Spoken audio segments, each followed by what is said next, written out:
Jalaw mga kami.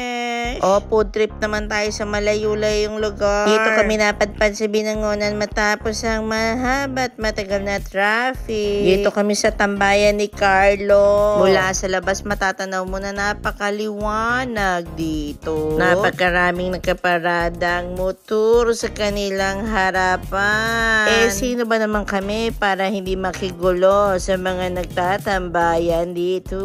So, ito ang kanilang menu at masasabi kong Murabel's Chick. Kaya naman pala maraming tao. So, ito na mga order. May puisabaw. Ang bestseller nilang chicken, inasal. At ito pa, may Murabel's Chick na Okinawa milk tea sa halagang 49 pesos. Masarap. Hindi ko akalaing napagkarami naman pala ng broccoli sa halagang 150 pesos. At ito na ang nakakabusog na carbonara sa halagang 99 pesos. 1 to 2 person. Depende sa subo. Abay, sulit naman pala ang tambay dito. Masarap na. Murabel's Chila. Ito na lang comment ni Jua.